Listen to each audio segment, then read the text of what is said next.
السلام علیکم ورحمۃ اللہ وبرکاتہ۔ الحمد للہ وحدہ والصلاة والسلام علی من لا نبی بعد اما بعد۔ دورہ گرامر کا لیکچر نمبر 21 پارٹ نمبر 2 ہے۔ اس میں ہماری زیر بحث عبارت کا نحو کے روح سے جو بحث آ سکتی ہے اس کو ہم لیتے ہیں۔ والواو للقسم وہی لا تدخل الا علی الاسم الظاہر۔ اس عبارت کے اندر شروع میں جو واو ہے یہ واو عطف ہے اور اس جملے کا عطف پیچھے والے جملے پر پڑے گا، یا پھر اس واو کو واو استئنافیہ کہہ دیں تو عطف کرنے کی ضرورت نہیں ہے، یہاں سے نئی کلام کے آغاز پر دلالت ہوگی۔ الواو للقسم یہ مبتدا خبر ہے، للقسم یہ ثابتن کے متعلق ہو کر خبر بنے گی۔ الواو مبتدا اور ثابتن خبر کے اندر جو احکامات آپ بار بار سنتے آئے ہیں وہ یہاں دیکھیں لاگو ہیں۔ مبتدا معرفہ خبر ناکرہ، مبتدا الواو معرفہ ہے، ثابتن خبر ناکرہ ہے۔ مبتدا مذکر تو خبر بھی مذکر، دونوں ایسے ہی ہیں۔ مبتدا اگر مرفوع تو خبر بھی مرفوع، دونوں ایسے ہی ہیں، ٹھیک۔ مبتدا اگر مفرد واحد تو خبر بھی واحد، تو ایسے ہی ہے، قانون اس میں لاگو ہو گئے ہیں۔ لفظ لام یہ حرف جار ہے، حروف جارہ ٹوٹل 17 ہیں۔ واو تا کاف لام واو منز مزخلہ ربا حاشا من عدا فی عن علی حتی الی۔ ان کا کام یہ ہے کہ ان کے بعد جو اسم آئے گا اس کو یہ جر دیتے ہیں، ان کے بعد حرف نہیں آ سکتا، فعل بھی نہیں آ سکتا، لہذا ان کے بعد آئے گا ہی صرف اسم اور اسی کو یہ جر دیتے ہیں۔ موجودہ مثال میں لام حرف جار ہے، اس نے لفظ قسم کو جو کہ اس کے بعد آیا ہے جر دی ہے۔ وہی لا تدخل واو عاطفہ ہے۔ عطف کے حوالے سے آپ کو پہلے بتایا تھا کہ عطف حرف کا حرف پہ، فعل کا فعل پہ، جملے کا جملے پہ اور اسم کا اسم پہ ہوتا ہے۔ یہاں جملے کا جملے پہ عطف ہوا ہے۔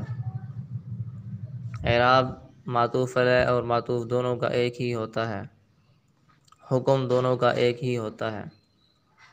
آگے ہے ہیا، مبتدا بن رہا ہے، ضمیر ہے اور ضمائر کی 3 قسمیں ہیں، ایک تو مرفوع، دوسرا منصوب، تیسرا مجرور۔ مرفوع کی 2 قسمیں ہیں، مرفوع متصل جیسے ضربت میں تو ضمیر، اور ضمیر مرفوع منفصل جیسے ہوا۔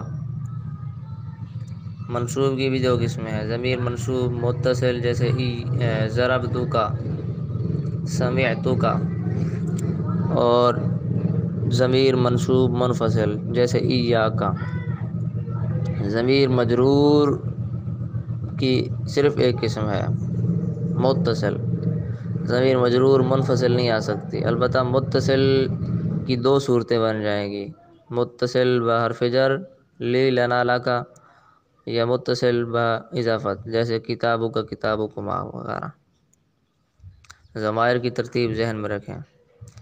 لا تدخلوا یہ خبر بن رہی ہے، اور مبتدا اور خبر تذکیر و تانیث میں چونکہ مطابق ہوتے ہیں، اسی لیے ہیا جیسے مبتدا مؤنث ہے، بالکل اسی طرح لا تدخلوا خبر بھی مؤنث ہے۔ الا یہ حرف استثناء ہے، بتایا تھا کل کے سبق میں کہ حرف استثناء آ کر پیچھے والے حکم سے پیچھے کسی چیز کو جو کہ مستثنیٰ منہ کہلاتی ہے اس سے کسی چیز کو مستثنیٰ کر کے اس کا حکم الگ کر دیتا ہے۔ مستثنیٰ کی پھر 2 قسمیں ہیں، مستثنیٰ متصل، مستثنیٰ منقطع۔ مستثنیٰ متصل سے مراد وہ مستثنیٰ جس کا مستثنیٰ منہ سے جنس کا تعلق ہو، یعنی جنس ایک ہی ہو۔ مستثنیٰ منقطع سے مراد وہ مستثنیٰ جو مستثنیٰ منہ کی جنس سے نہ ہو۔ مثالیں دونوں دی تھیں، مستثنیٰ متصل کی مثال جاءنی القوم الا زیدا، اور مستثنیٰ منقطع کی مثال جاءنی القوم الا حمارا۔ بات ختم۔ یہاں جو ہے علی الاسم ظاہری، یہ جو مستثنی ہے، اس کو مستثنی مفرغ کہتے ہیں۔ مستثنی مفرغ سے مراد وہ مستثنی جس کا مستثنی منہ محذوف ہو۔ بات ختم۔ اچھا جی، اعلیٰ حرف جار ہے، حروف جارہ کے متعلق بتایا ہے کہ یہ اسم کو جر دیتے ہیں۔ الاسم ظاہر، یہ موصوف صفت ہے۔ موصوف صفت کے احکامات آپ کو معلوم ہے کہ موصوف اور صفت اعراب میں ایک جیسے، یہاں دیکھیں دونوں مجرور ہیں۔ تعریف و تنکیر میں ایک جیسے، یہاں دیکھیں دونوں معرفہ ہیں۔ تذکیر و تانیث میں ایک جیسے، یہاں دیکھیں دونوں مذکر ہیں۔ واحد تثنیہ جمع ہونے میں مطابق، یہاں دیکھیں دونوں واحد ہیں، تو قانون یہاں مکمل ہے۔ لا یہ حرف عطف ہے۔ حروف عطفہ ٹوٹل 10 ہیں، ان میں سے ایک لا بھی ہے جو معطوف علیہ اور معطوف کے اندر داخل ہو کر حکم ایک ہی بنا دیتا ہے۔ اچھا جی، المضمر، اس کا اعراب جر ہے اعلیٰ حرف جار کے مجرور ہونے کی وجہ سے، اور یہ اسم ہے، اور اس کے اسم کا پتہ ہمیں الف لام کی وجہ سے اور اعلیٰ کے داخلے کی وجہ سے پتہ چلا، کیونکہ اسماء کے خاصوں میں سے ایک خاصہ یہ ہے کہ اس پر حرف جر داخل ہوتا ہے کوئی بھی ہو۔ دوسرا یہ بھی ہے کہ اس پر الف لام داخل ہوتا ہے۔ بات ختم۔ نحو کا لفظ یہ بھی اسم ہے، اس کے مضاف ہونے سے ہمیں پتہ چلا، مضاف ہونا بھی اسم کا ہی خاصہ ہے، اور یہ اسم مفرد منصرف صحیح ہے، اس کا پتہ ہمیں آخر میں واو اور ماقبل ساکن ہونے سے چلا کہ وہ اسم جس کا آخر واو ہو یا یا ہو اور ماقبل اس کا ساکن ہو تو وہ اسم جاری مجرور صحیح ہوتا ہے۔ اس کی رفعی حالت پیش سے، نصبی حالت زبر سے، جری حالت زیر سے آتی ہے۔ یہاں رفعی حالت ہے، واو پہ پیش آئی ہے، اسی لیے واللہ لا اشربن اللبانا، اس میں واو قسمیہ ہے، جار ہے، لفظ اللہ مقسم بھی مجرور ہے۔ واو قسمیہ جار اس لیے کہا کیونکہ یہ واو ایسا حرف جار ہے جو قسم کے معنی میں ہے۔ لفظ اللہ کو مقسم بھی اس لیے کہا کہ مقسم بھی کا معنی ہے وہ چیز جس کی قسم اٹھائی جائے، تو یہاں لفظ اللہ کی قسم اٹھائی گئی ہے، تو اسی لیے اس کو مقسم بھی کہا۔ مجرور ہے چونکہ اسی لیے اس کو مجرور بھی کہہ دیا، تو اصطلاح میں کیا کہیں گے؟ واو قسمیہ جار اور لفظ اللہ مقسم بھی مجرور۔ واو قسمیہ جار قسم حرف جار قسمیہ جو ہو وہ اپنے مجرور سے مل کر یہ لفظ اقسم کے متعلق ہوگا جہاں کہیں بھی آئے گا۔ قرآن مجید میں کئی مثالیں ہیں، والشمس وضحاها وغیرہ، یا اسی طرح جو جہاں کہیں بھی ایسی مثالیں آئیں تو اس کو لازمی طور پہ ہم اقسم کے متعلق کریں گے۔ جیسے لا اقسم بہذا البلد، وہاں جو ہے اقسم کا لفظ مذکور ہے، لیکن جہاں نہیں ہے وہاں ہم اقسم کا لفظ محذوف ضرور نکالیں گے۔ اور اقسم فعل میں انا ضمیر لازمی طور پہ ہے موجود، تو اس فاعل کے ساتھ اور متعلق کے ساتھ ملا کر اس کو قسم کہیں گے، اور جس بات پر قسم اٹھائی جا رہی ہے جو کہ اس قسم کے بعد ذکر کی جانے والی ہے اس کو ہم جواب قسم کہیں گے۔ جیسے ندا، حرف ندا کو اس کے فعل کے ساتھ ملا کر ندا کہتے ہیں، اور جس وجہ سے بلایا جا رہا ہوتا ہے آگے وہ اس بات کو ذکر جب کرتے ہیں تو اس کو جواب ندا کہتے ہیں۔ جیسے میں کسی کو کہتا ہوں یا زید قم، اے زید کھڑا ہو، اب یہاں یا زید، یا حرف ندا بمعنی ادعو کے فعل ہے، اس میں انا ضمیر فاعل ہے، زید مفعول بھی ہے، منادہ ہے چونکہ، تو یہ فعل فاعل مفعول مل کر یہ جملہ بن کر ندا بنے گا۔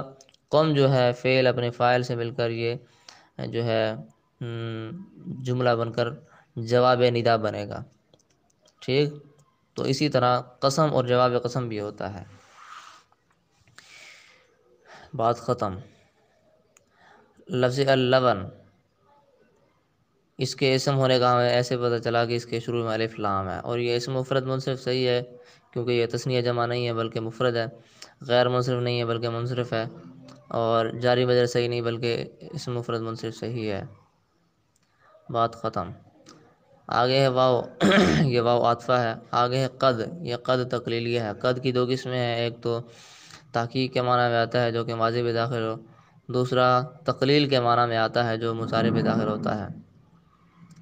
تکون فعل ناقص ہے، فعل افعال ناقصہ جملہ اسمیہ پر یعنی مبتدا اور خبر پر داخل ہوتے ہیں، مبتدا کو اپنا اسم بنا لیتے ہیں، رفع دیتے ہیں، خبر کو اپنی خبر بنا لیتے ہیں اور اسے نصب دیتے ہیں۔ یہاں ہماری موجودہ مثال میں تکون کے اندر ہی ضمیر اس کا اسم تھی، اور بمعنی جار کا متعلق کائنتاً یا ثابتاً بھی نکال سکتے ہیں، وہ اس کی خبر تھی، اسی لیے اس کو منصوب ٹھہرایا گیا ہے۔ بات ختم۔ آگے مفسر اور مفسر ہے۔ مفسر اور مفسر کا اعراب ایک ہی ہوتا ہے، کبھی تفسیر کی جاتی ہے حرف تفسیر لا کر، اور کبھی بغیر حرف تفسیر کے تفسیر بھی کی جاتی ہے۔ نحوی اصول جو ممکن آ سکتے تھے وہ آ گئے ہیں، کوئی اشکال باقی ہو تو وہ آپ پوچھ سکتے ہیں۔ السلام علیکم ورحمۃ اللہ وبرکاتہ۔